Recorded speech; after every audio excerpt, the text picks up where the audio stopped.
मंडळींनो, आम्ही खूप मेहनत घेऊन ही सगळ्या प्रकारची नवनवीन माहिती आपल्यापर्यंत पोहोचवण्याचा प्रयत्न करीत असतो.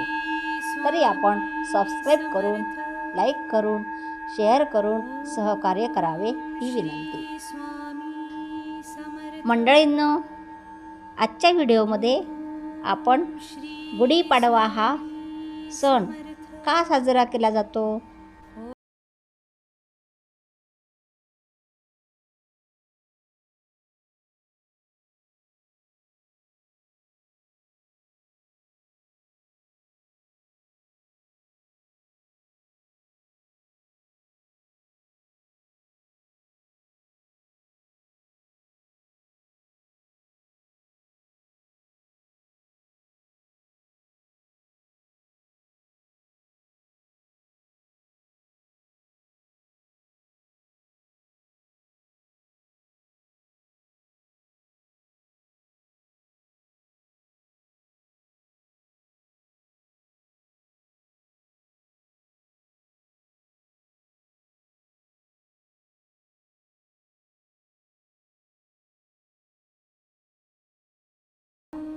हा दिवस 3.5 मुहूर्तांपैकी एक मुहूर्त मानला जातो.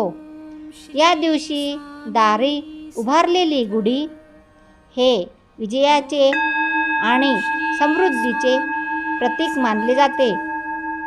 गुढीपाडव्यापासूनच रामजन्माला उत्सवाला सुरुवात होते आणि असेही समजूत आहे की श्रीरामाने रावणावर विजय मिळवून अयोध्येत प्रवेश केला. तोच हा दिवस गुढीपाडव्याच्या दिवशी भगवान सूर्य आणि ब्रह्मदेवाला पुरणपोळी आणि गोड भाताचा नैवेद्य दाखवला जातो. पौराणिक कथेनुसार प्रतिपदेच्या तिथीला भगवान ब्रह्म यांनी विश्वाची निर्मिती केली. म्हणूनच भगवान ब्रह्माची पूजा या दिवशी केली जाते. पौराणिक कथेनुसार गुढीपाडवा हा महाभारताच्या काळापासून साजरा करण्यास सुरुवात झाली.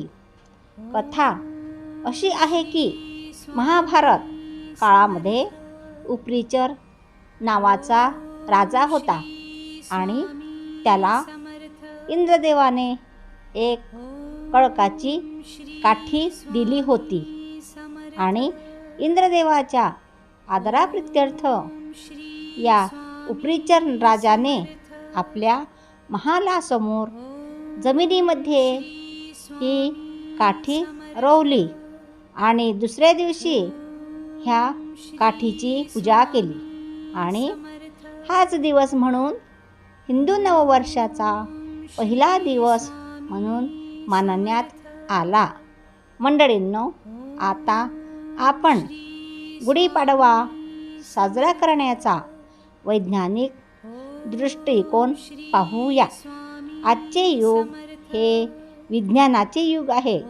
गुढीपाडव्याच्या दिवशी आपण कडुनिंबाचे पानं आणि थोडा गूळ, ओवा, नमक, हिंग, मिरी, मीठ टाकून प्रसाद बनवतो. हे सगळे मिश्रण जेव्हा आपण प्रसाद म्हणून खातो तेव्हा आपल्या शरीरातील उष्णता कमी होत असते.